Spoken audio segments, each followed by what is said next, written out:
Who is the X Factor player for all 32 NFL teams in 2025? This is the player that can turn your favorite team's season into a success. If that sounds good, Gronk, spike the like button. Let me know in the comments if I chose correctly. Did I choose the proper wild card difference-making, game-changing player for your favorite team's season in 2025? Also, don't be a jabroni and subscribe to the BLV for more 2025 NFL content. Let's go. We're going in alphabetical order through all 32 teams, beginning with the Arizona Cardinals. My choice is Marvin Harrison Jr. as the X Factor player for the Cardinals. In my opinion, everything about the Cardinals comes down to sustaining Kyler Murray throughout the season. And the way to do that is by giving him a true number one target, a true alpha receiver. And I understand that Trey McBride has become his chain-moving option. But the Cardinals really struggled to win outside the numbers last year.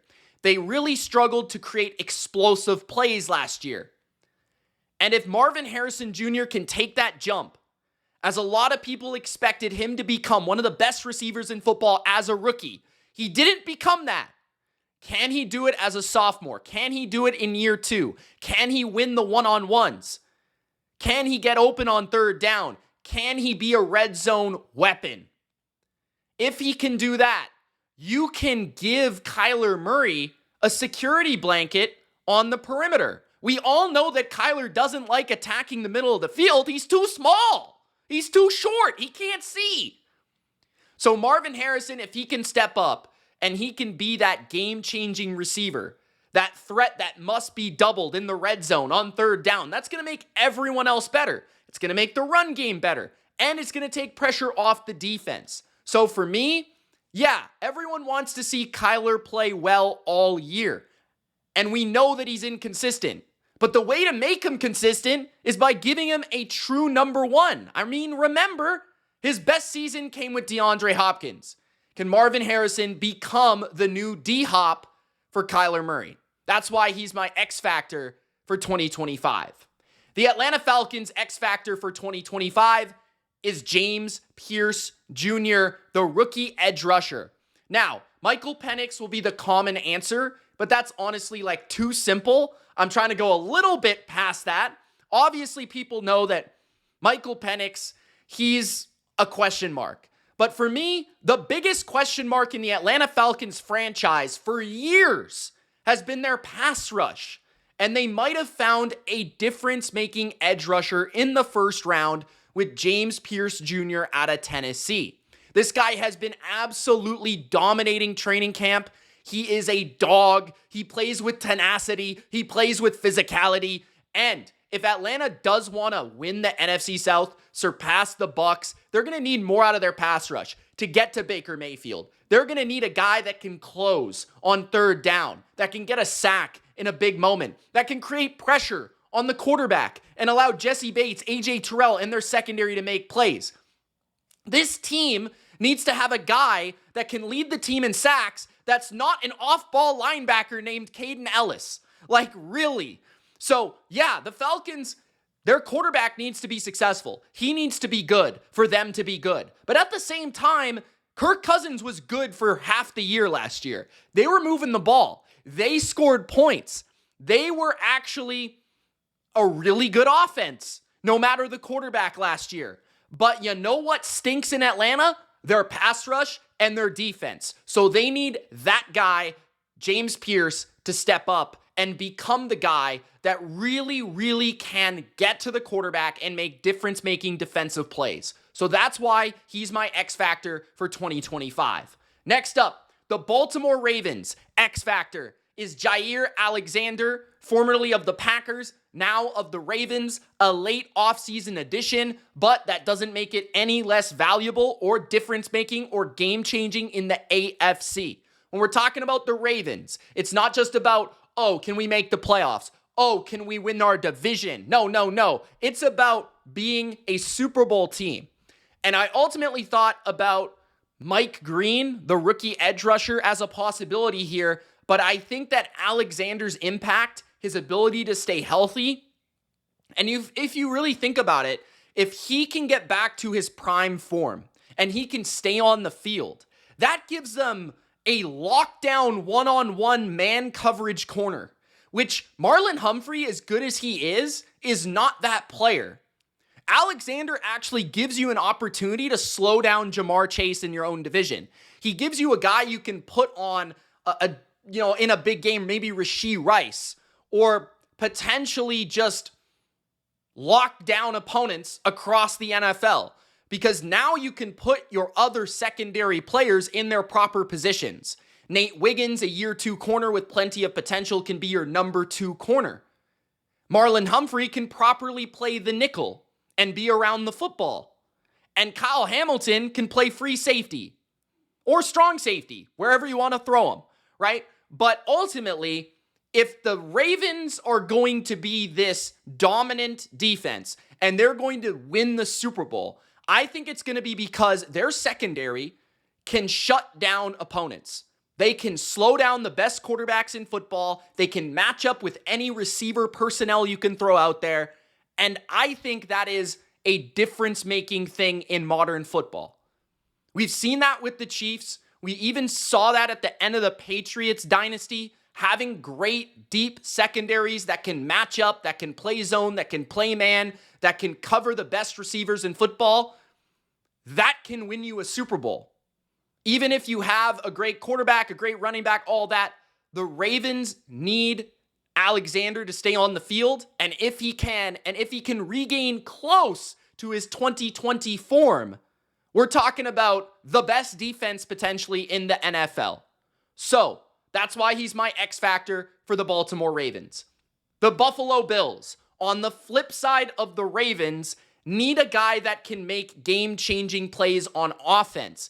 They need a big game player, a outside perimeter difference maker at wide receiver. They need somebody that can pluck the ball out of the air, that can score touchdowns, that can create. And that's Keon Coleman.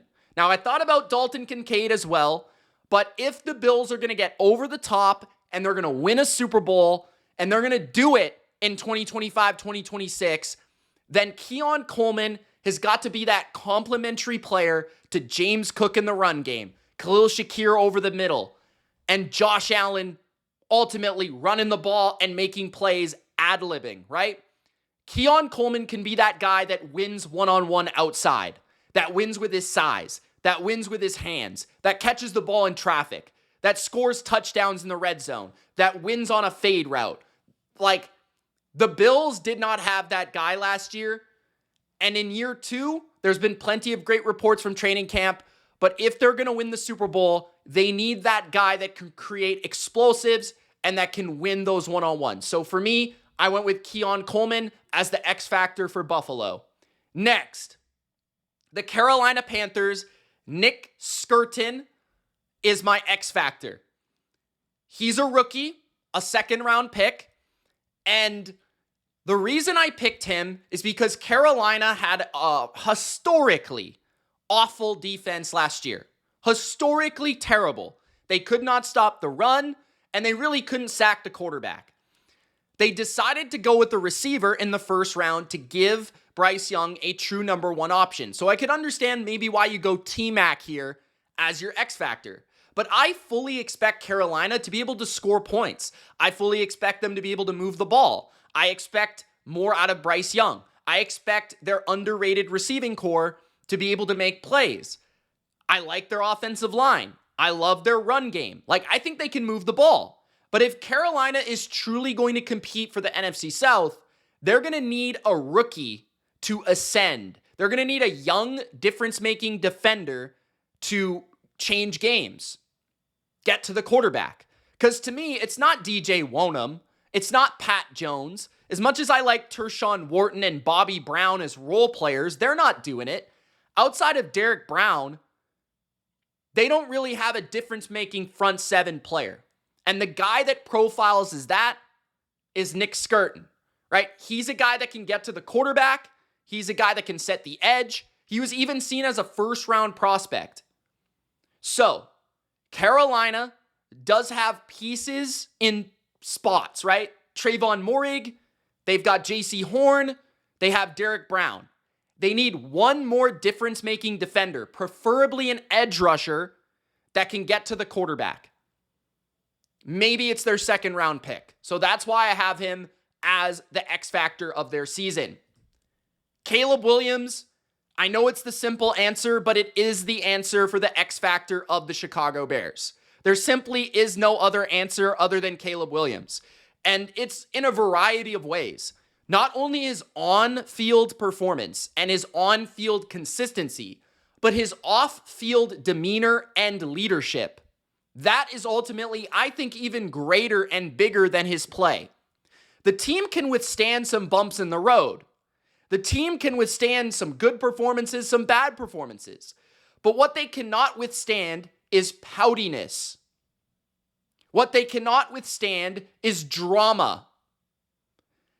So in Chicago, they need Caleb to fully buy into Ben Johnson, what he's selling. He's their future. He's their franchise. And he needs to keep the positivity flowing. In camp, it's been a little all over the place. So even if he's not great, they have a good enough roster around him to be at least average if he's just not even that good.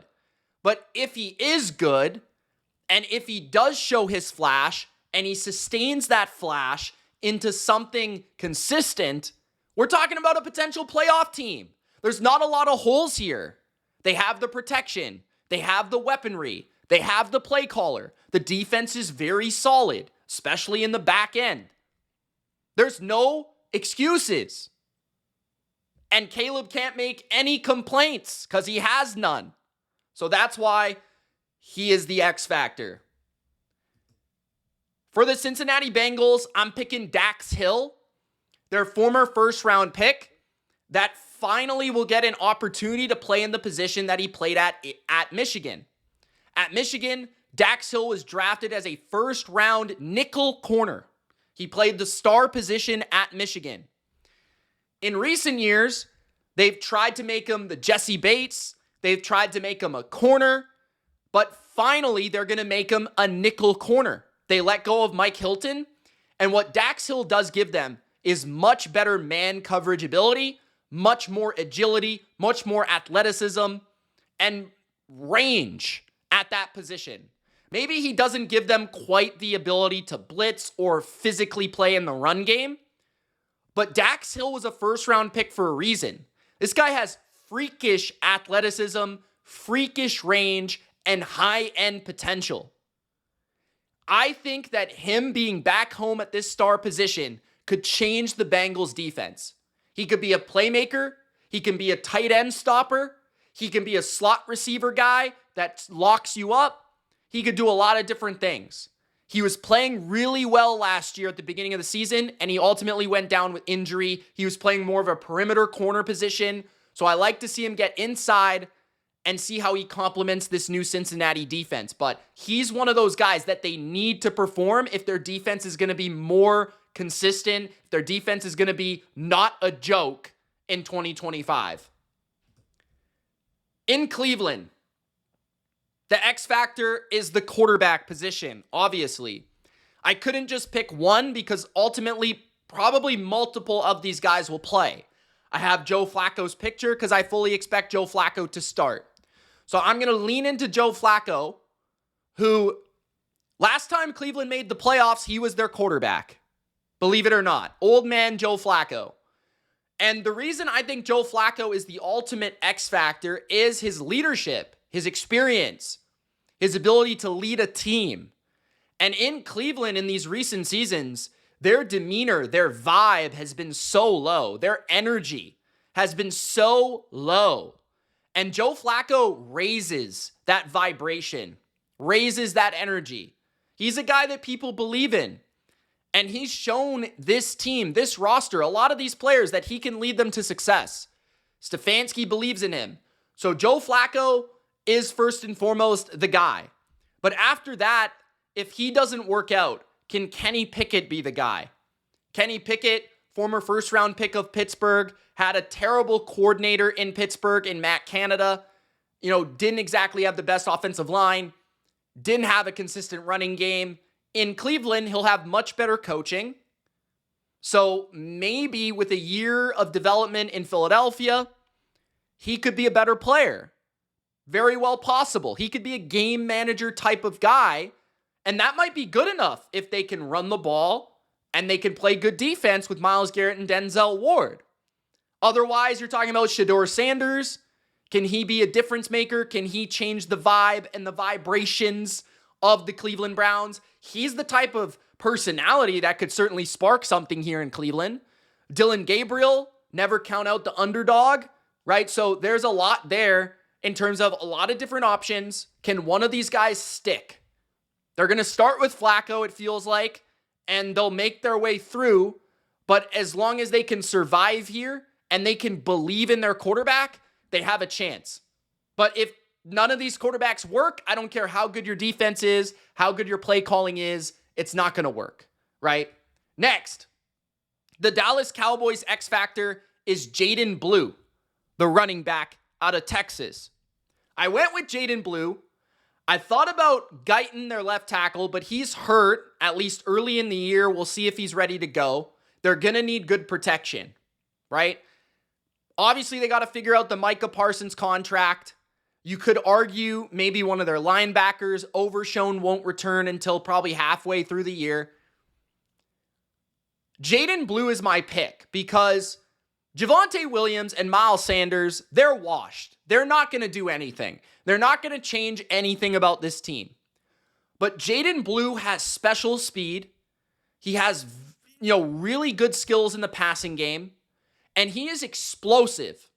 So if you can combine an explosive, game-changing running back with one of the best passing games in football, CeeDee Lamb, George Pickens, right? Ferguson at tight end. If Dak is Dak and they can adequately protect him and Jaden Blue can hit the odd home run, he can take a screen and make a difference, he can just give them balance, they can become an elite offense. And so that's why I went with Blue here, because Dallas will be paced by their offense. They're going to live and die by their offense. And Blue would complete that offense for this team in 2025. RJ Harvey is my selection, back-to-back running backs, for the Denver Broncos. The Denver Broncos need a game-changing playmaker. Cortland Sutton is a good football player at wide receiver. I considered Pat Bryant their rookie receiver, but I think they'll use a plethora of wide receiver targets. Evan Ingram is past his prime. I'd expect him to be a complementary force, but nothing special. Bo Nix, can he take a step forward? But ultimately, it comes down to, can they get more of their running game? Can they be more balanced? Last year, it felt like they were a pathetic run game because they didn't have a guy that could take advantage of this great offensive line. RJ Harvey, sure, you question his vision at times, but he's extremely explosive. His jump cuts are incredible. His speed is definitely top-notch, and he can make a difference as a screen player, a receiver. He can win one-on-ones in the receiving game. Sean Payton's going to find different ways to get the ball in his hands. He's a flip-the-field difference-making running back. That is what Denver needs. They need speed. They need explosiveness. They need pop. They need a guy that defenses are scared to tackle. That if he makes one guy miss, he can make a big play. They didn't really have that last year, right? They have the defense. So now it's about, can we find that pop to our offense? And I think RJ Harvey could provide it.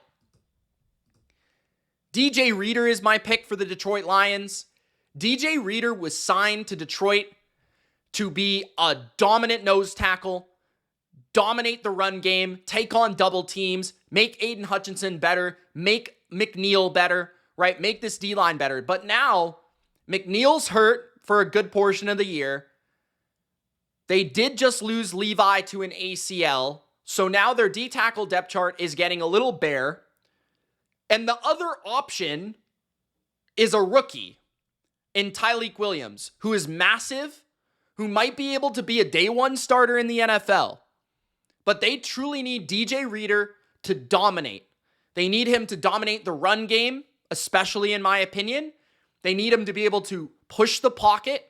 They need him to be able to play like he used to play in Cincinnati. They need him to get closer to the guy that he was in Cincinnati. They need him to lead this defensive line as the veteran across the defensive line, right? They need him to set the tone. Like, this is a team that they play some challenging games early in the year. They're going to need DJ Reader against the Packers. They're going to need him to step up, right? We don't really know what Marcus Davenport is. He's a bit of an X-Factor wild card as well. But who knows? They could go out and sign another edge rusher or trade for one at some point in the year and maybe erase that impact. So for me, they need their D-tackle to come through. They need the guy that they paid for to come through, and that's DJ Reader for me. Next, Lucas Van Ness is my selection for the Green Bay Packers. Lucas Van Ness was a first-round pick a couple seasons ago. Every report has been that he has definitely taken a step forward in training camp, but they need him to. He's expected to be a starter this year opposite Rashawn Gary. He did not pop last year, but can he be a guy that can get you 7-8 sacks, that can complement Rashawn Gary on the other side and set a strong edge, maybe be a versatile piece that you can move across the defensive line? They need a complimentary edge rusher for Rashawn Gary. Take some attention away from Rashawn Gary, get the odd sack, strip sack, make the difference on the defensive front. I thought about Devontae Wyatt, who is equally also an X factor. He'll play more snaps this year. He's a pass rushing force when given the chance. But Lucas Van Ness could be a 3-down difference maker. A guy that can stop the run, a guy that can be a power rusher from the edge. And if the Packers are going to take a leap, he's one of the crucial players that needs to take the leap. So that's why I picked him. We have Ursary, the rookie right tackle of the Houston Texans. He's expected to start at this point.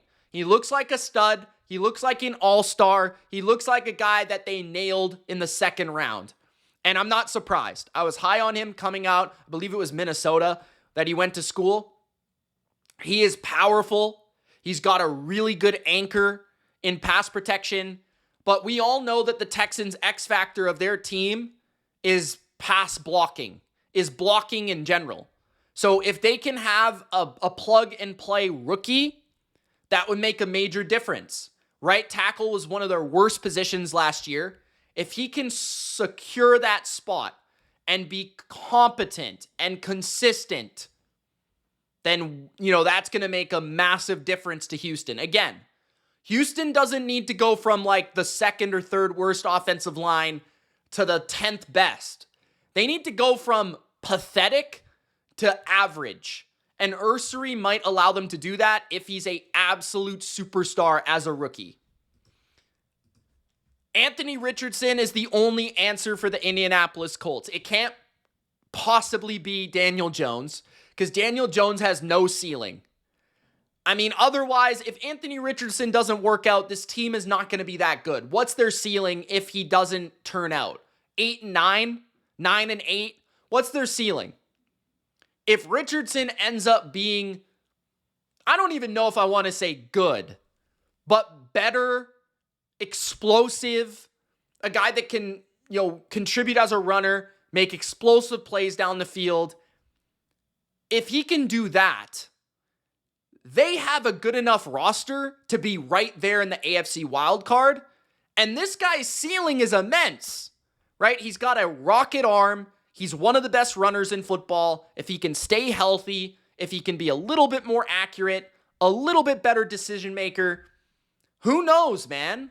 Like, this team could be a real threat. They have the receivers. They brought in Ty Warren at tight end. They have Jonathan Taylor. They can run the ball. They've got a good offensive line, right? Their defensive line is strong. Their secondary's improved.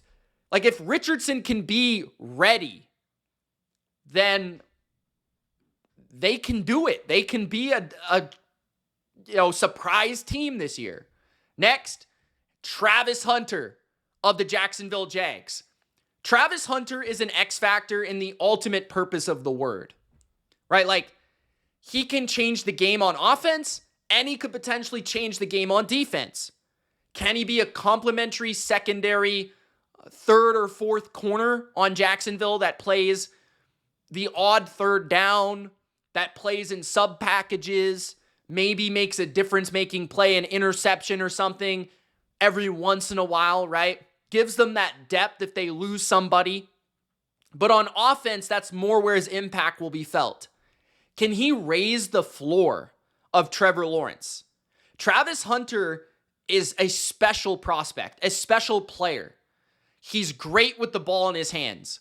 The best thing Liam Cohen did in Tampa was screens. Screens. Travis Hunter can make a difference with the ball in his hands by making people miss. That's going to raise the floor of Trevor Lawrence. It's going to make easy throws into big plays. Second, can he be a difference-making secondary receiver? We know Brian Thomas is a superstar, or at the very least, a budding superstar. He's going to demand respect in doubles from opponents. Can Hunter take advantage of those slot matchups, those one-on-ones? Can he get open consistently, convert third downs into first downs, make a difference after the catch, make a difference with the ball in the air in the red zone where he's so special? If Travis Hunter can combine with Brian Thomas as one of the best receiving cores and best receiver duos in football, this is going to be a very dangerous team that can score points on everybody. That's just how the NFL works nowadays. So Travis Hunter is their X factor. Next, Josh Simmons is the Kansas City Chiefs X factor. It's pretty simple. A first-round pick left tackle who could have been a top 10 pick, maybe even a top 5 pick if he never got hurt at Ohio State. He slips all the way to the back of the first round, I believe the 31st or 32nd pick. And ultimately, if he can be the blindside protector of Patrick Mahomes and the Chiefs can no longer worry about that position, that changes your offense. That changes how you have to chip to that position, how you have to constantly help that guy. Mahomes is constantly looking to his blind side. He's constantly feeling the pressure. Now Mahomes can play more composed.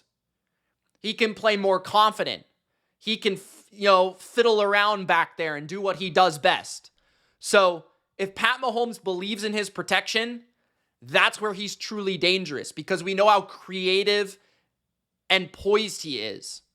And that can make the receiving core better. That can make their offense more dangerous because of the ad-lib and creativity potential.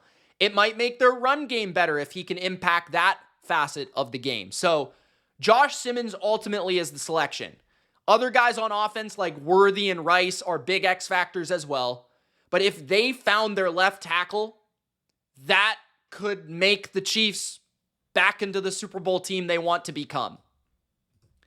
Malcolm Kuntz is my choice for the Las Vegas Raiders. If the Raiders are going to be a good team this year, it's going to be because their defense is better than I think. I think the offense could be quite good. I believe in Chip Kelly. I think the offensive line is solid. They have a good left tackle. Ashton Genty could be a superstar. Brock Bowers is a superstar. Jacoby Myers is good. Tucker, Thornton, Besh, the others can make small difference-making secondary plays. Geno is good. He's underrated. I believe in the offense. I think they're good enough to be a playoff offense. Defensively, they have holes at D-tackle, holes at linebacker, holes at corner. But the way that you solve that is through a dominant edge rush. They have Max Crosby. Malcolm Kuntz was a breakout player in 2023 with 8+ sacks. He was one of the best pass rushers that season and was expected to do big things in 2024.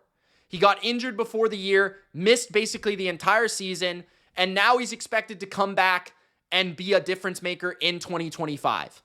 A lot of people forgot about him, but if he can be a good edge too for Max Crosby, now we're getting pressure.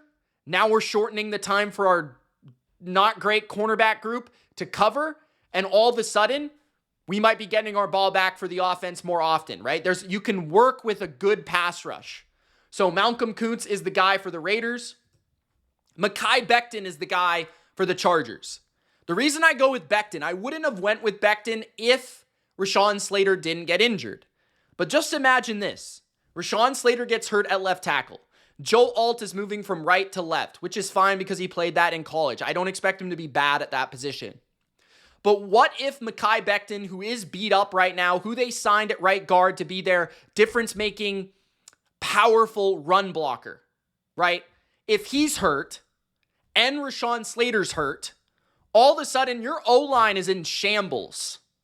And that can completely derail a team that wants to be able to run the football, wants to be able to power the ball down your throat, play action, hit explosive passes, that doesn't have a great receiving core. They need to be able to protect Herbert. We saw what happened in Houston last year in the playoffs. But if Mekhi Becton's healthy, you might be able to survive Rashawn Slater because your run game, that guy in the run game is a complete juggernaut. He's a complete game changer. We saw him open lanes for Saquon. How many explosive runs did he open up? His speed, his quickness, and his size and power and size, double on the size, is such a difference maker for an offense. You can run behind him for so many big plays. So Hampton is counting on that. Herbert is counting on that. Their identity as a team is counting on being able to run the ball and being able to protect Herbert. And without Slater, they especially can't afford to lose Becton. So that's why he's my X factor. Next, Jimmy Garoppolo for the Los Angeles Rams. Jimmy G is my X factor because it looks like Stafford's going to miss some games this year. Let's just be honest and fair. And it was also compelling. I could have went with Stafford and just talked about his back. I could have went with Jackson at left tackle and talked about the blood clots. But I don't want to talk about injuries. I don't want to talk about sickness. I want to talk about players that could play. And Jimmy Garoppolo, let's just say Stafford misses the first 8 games. If Jimmy G can just go out there, manage the game, they can get a pass rush, they can run the ball adequately, they've got great receivers. If he can be 4-4, if he can be average, and they can find their way down the stretch to do what they always do, gain steam, and really be a threatening wild card by the end of the year, Stafford's healthy. If Garoppolo can simply make them a team that gets to the playoffs by keeping everything afloat, and Stafford can be inserted at the right time, now we're talking about a team that can still go the distance. Because with Stafford, with those receivers, with Sean McVay, with that pass rush, with the young developing defense, they can be a Super Bowl contender. But they need Jimmy Garoppolo to steer that boat just long enough for Stafford to take the wheel. So that's why I have Jimmy G. Patrick Paul is my choice for Miami. Teron Armstead retired this offseason at left tackle. We saw the difference between Teron Armstead Miami and no Teron Armstead Miami. It was pretty tangible. The offensive line of Miami is a big question mark. Austin Jackson's never been great. Can Patrick Paul, their second round pick from a year ago, be a good left tackle, keep Tua upright, open up some lanes in the run game for Devon Achane? Can they do that? Because I think without the ability to run the ball, without the ability to pass protect, you're going to get Tua hit, you're going to get Tua injured, this team's going to be in shambles. I understand that they throw the ball fast, they get the ball out quick, they do all their screens, but they need their left tackle to be good. If not, it's not going to work out. If their left tackle is good, by association, it's most likely that their offensive line is decent, if not good, right? So a lot is weighing on the second round pick from 2024. Isaiah Rodgers is my choice for the Vikings. Everybody and their mom is going to pick McCarthy, but it's way too obvious, right? Like everybody knows JJ McCarthy is a complete wild card and unknown for the Vikings. But I think the biggest overlooked deficiency of the Vikings is their corner position. Murphy is good at the nickel spot, but their secondary is not that great on paper. They lost a big money safety in Bynum to Indianapolis, right? At the corner position, they let go of Stephon Gilmore, who I thought played pretty well for most of the year last year for them. Okay? And you look at that corner position, and on one side, it could be Jeff Okudah. That is scary. So they need Isaiah Rodgers to become a number one cornerback. They need him to be able to slow down top receivers in the game and not get burnt. Last year in Philly, whenever he replaced Quinyon or Darius Slay, he played admirably.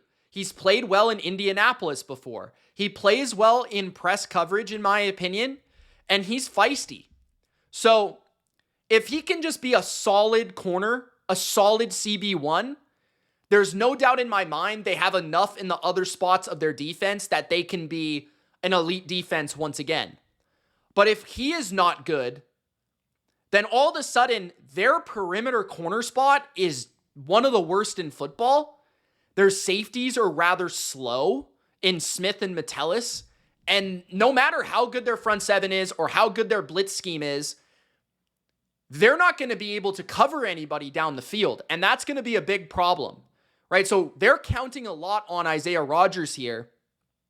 And if their defense is giving up big plays, if they're giving up explosives in the pass game, if they're giving up success rate, consistently through the air because they don't trust their corners, that's going to really hurt their offense. That's going to hurt J.J. McCarthy. That's going to have an effect on them. So to me, I have Isaiah Rodgers here as my X factor for the Vikings, an overlooked one in my opinion.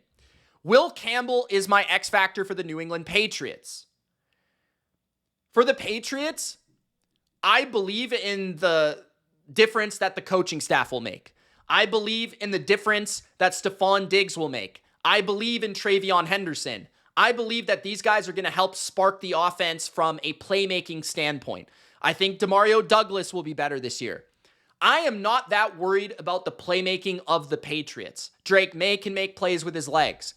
The biggest worry about New England is not their defense. They have a defense. Gonzalez, right? Milton Williams, Christian Barmore, Robert Spillane. They've got a defense. I'm not worried. The biggest worry is protection. Can they protect Drake May? Can they consistently allow him to have time on third down? Or will this offensive line, like it did many times last year and in previous years, derail the team? A strip sack here and there, right? Will Campbell has looked phenomenal in run blocking. So look out for Stevenson and Travion Henderson. But him setting the tone with his spirit, his anger, his toughness, his grit in the run game, them being potentially a very overlooked running team, if he can spark that, that's going to spark play action, which Josh McDaniels is known for, right? And everything else can work off of that. But third downs, pass protection, also hugely important to be able to protect Drake May in big games against big opponents, specifically on the road in the AFC. So he dictates their floor and he dictates their ceiling as an offense. So Will Campbell is a huge one as the 4th overall pick. Tyler Shuck is my choice for the Saints. Tyler Shuck is the only choice for the Saints. I mean, nobody thinks Spencer Rattler is the guy. And ultimately, if you look at the Saints, Kellen Moore is a smart offensive mind. I like Kelvin Banks. I like Fuaga. I think those guys can play at tackle. I like McCoy at center. Kamara's still got a little juice left. Jawan Johnson's underrated. Rashid Shaheed is sweet. Chris Olave is fantastic. Brandon Cooks is a decent 3. They have weapons. They have a young, promising offensive line. And they've got a scheme on offense. But they don't have a quarterback. But what if Tyler Shuck is decent? They could be a sneaky team. I know that everybody's talking about the Saints being shit, awful, terrible, no good. But if Tyler Shuck, who's really the only chance they have at a decent quality quarterback, if he can be solid, this team can compete. I know their defense has problems, but they've got plenty of vets, right? They weren't awful last year on defense, They still have Demario Davis in the middle, right? Maybe they have a gem or two at corner. Maybe Kool-Aid can step up. Justin Reed should certainly help. Brian Brzee could take a step, right? They have Carl Granderson. Like, they've got enough to be average potentially on defense.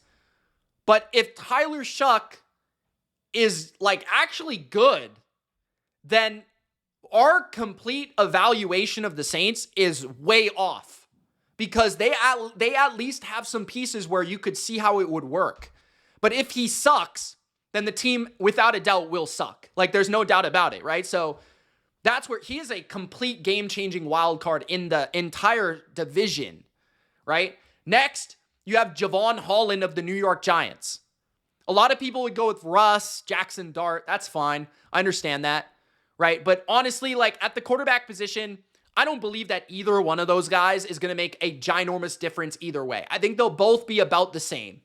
I don't see either one being insane game-changing guys. Maybe Jackson Dart can be better than I think, but ultimately, they'll just be average at best at quarterback. In order for this team to be really good, their defense needs to be spectacular. And the main area from last year that was a concern was their secondary. They gave up a ton of big plays, a ton of explosiveness, more than any team in football. They gave up big play after big play after big play. Now, obviously, Abdul Carter's there. I already expect him to be a stud, so I'm not even going to throw him into this conversation. He's going to take over the league right away. They have Brian Burns. They have Dexter Lawrence. They have a ton of talent up front. Their front is really, really fantastic. I thought about Paulson Adebo. I do think Paulson Adebo is a good NFL corner, and I think he'll be a solid CB1 for them as long as he's healthy. But the guy that can change the game in a multitude of ways is Javon Holland. He can change the game with his range and his speed by covering up all the big plays that they couldn't cover last year. He can make a difference in terms of his tackling. He can make a difference as a blitzer. He can make a difference as a playmaker. He can make a difference in a lot of different ways as a safety. So Holland could be that playmaker that complements the pass rush in New York to ultimately make them a special defense. So that's why I have him. Justin Fields is my choice for the Jets. It's the only choice, kind of like a couple of the other teams I've talked about. The Jets will suck if Justin Fields sucks. Tyrod Taylor is no longer a guy that can win you any NFL games. They can't really pivot to anybody else. Justin Fields needs to be solid for them to even have a chance. Okay? And not only does he have to be solid, but he has to be a game-changing player as a runner, specifically. For the Jets to be better than I think, they're going to have a top-notch running game. I could see a world where their defense is top 10. They have Quincy Williams, Sauce Gardner, right? They have enough, Jermaine Johnson, Will McDonald, for them to be a top 10 defense in one way, shape, or form. In order to be better than I think, they need to have some sort of thing they can lean on as a team on offense. They can throw it to Garrett Wilson, but they need to find a way to throw it to other people, and they don't really have weapons. So the weapon that they do have is their running backs, Breece Hall, Braylon Allen, an offensive line that's young, athletic, and on the rise, and they have a quarterback who can run. So in order for this team to be game-changing, way better than we think, it's going to be defense, run the football. Run the football in a variety of ways to open up our passing game. So Justin Fields is my choice. We then have, for the Philadelphia Eagles, understanding that they lost Josh Sweat, understanding that they lost Milton Williams. You could have went with a variety of front seven names here. I went with Hunt. Last year as a rookie, he only had 1.5 sacks. He's expected to take a leap and start for this team on the edge to complement Nolan Smith. Can he be the replacement for Josh Sweat? The Eagles were the best defense in football last year, and quite frankly, one of the best defenses I've seen in a few years. Like, they were in the conversation with a few other defenses of the past 5 to 10 years. They were very, very good, okay? But they're going to need some of these young guys, Hunt, Ajomo, to take a step forward in order for them to be as good as they were last year or anywhere close, right? I nearly almost went with Jalen Hurts because I think the defense is probably bound to take a step backward. It's probably unlikely that they're as dominant as last year. But they don't have to be. As long as they can still get situational difference-making plays from a guy like Hunt, where he can come off the edge and make a difference. And he can be solid, as long as it's not a weakness, right? Jalen Carter's the guy that makes everyone better. I think Nolan Smith will take a leap, right? So for me, they need to find that difference-making in the depth of the pass rush like they had last year to be a Super Bowl repeater. And to me, that's Hunt. Next, Broderick Jones is my choice for the Steelers. Aaron Rodgers is an obvious choice, but to me, I don't think Aaron Rodgers has too wide of a range of outcome. I think he's going to be solid I think he's just going to be fine as a quarterback. But what's going to dictate whether or not he's fine, good, or even slightly surprisingly good to potentially derailing the season is whether or not he is protected. If Rodgers is protected, he'll be solid. He'll be probably better than Russ last year. If Rodgers is not protected and he's getting hit and there's people near his feet constantly and he's not able to step into his throws and he has to move from his spot, he might derail the entire team. He might suck, quite frankly. So Broderick Jones as their left tackle needs to be good.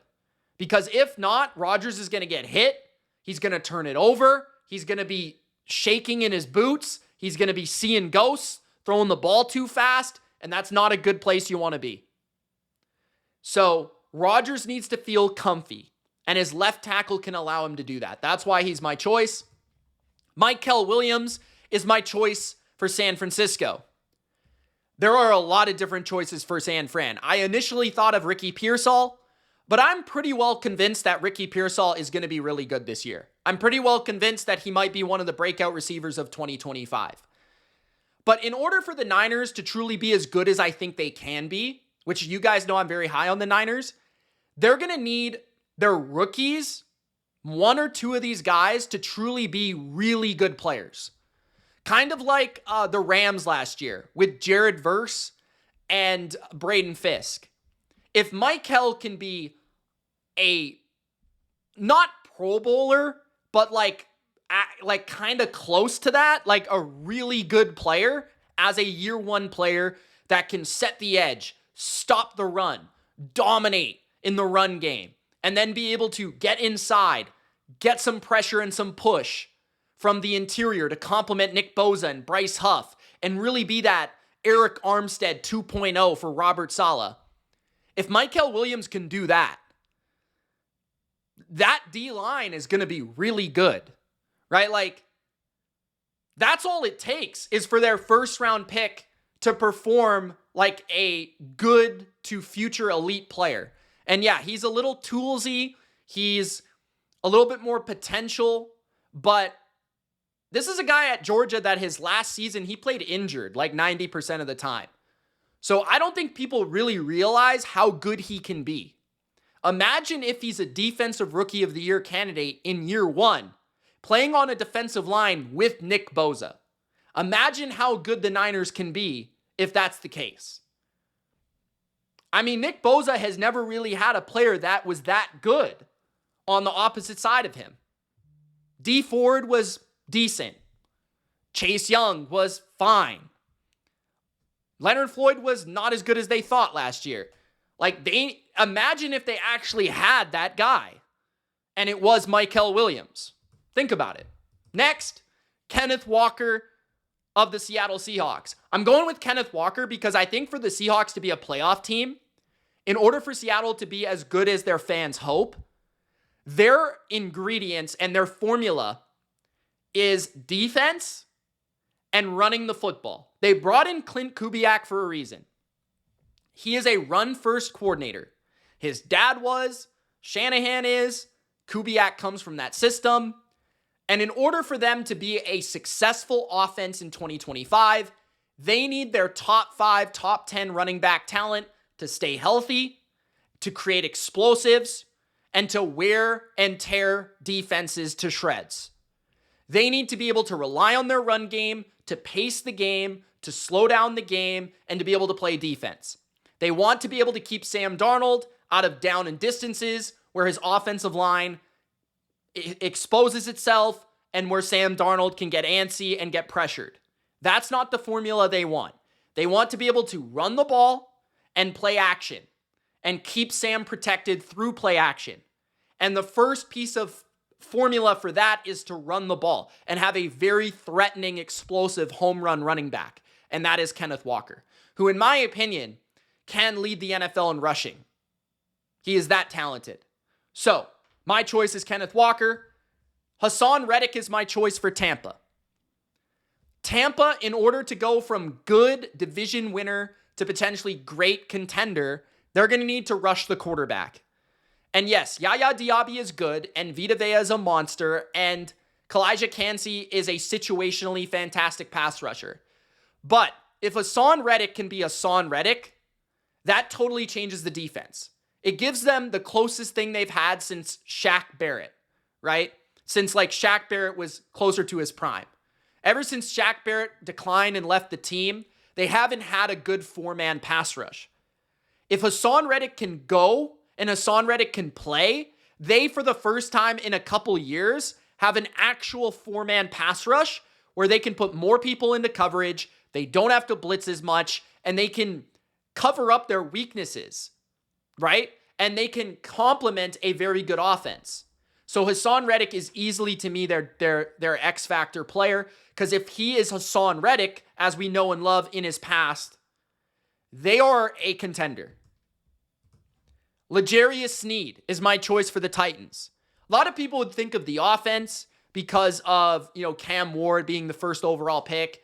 But I think Calvin Ridley's really good. Tony Pollard's good. Maybe you could pick like Chigakonkwo or Tyler Lockett or one of their rookies or an offensive lineman. But for me, I think their offensive line will improve. I believe in that unit. I think for the Titans to be a surprising team, they need the guy that they paid at corner to truly be the guy that they paid, which at one time, L'Jarius Sneed was maybe the best corner in football. In 2023, he was that damn good. He was locking people up. Press, man coverage. Imagine if they could get the Chiefs version of L'Jarius Sneed. How does that change a defense? I mean, if you have a corner that can lock down the best receivers in football and you can shift your coverages and you can send more blitzes with a team that doesn't have a great edge rush, that's a pretty good secondary with Hooker and with, the other corners they do have. I feel like if Sneed is Sneed, that changes the game for them because they're going to be good against the run and they're going to put themselves in situations where they can blitz if they can cover. And Sneed will dictate whether or not they can cover. So if he's the guy and their offense is better than last year and Cam Ward's the real deal, this is a surprisingly good team, in my opinion. Marshawn Lattimore is the X factor for Washington because we don't know if he's still got it or if he's washed. Now, the indications last year are that he was washed. But who knows? If Marshawn Lattimore returns to top 10, top 5 form at the corner position, the Commanders could go from NFC Championship to Super Bowl. That's the case. Because Amos looks to be decent as a rookie. Their corner position is going to allow them to play man coverage and allow them to play schematically diverse up front and get pressure through sending schemes, stunts, and, some trickery with Dan Quinn's mind. Dan Quinn wants to be able to be fun up front because they don't have a pure 10-sack guy. They don't have a difference-making pass rusher.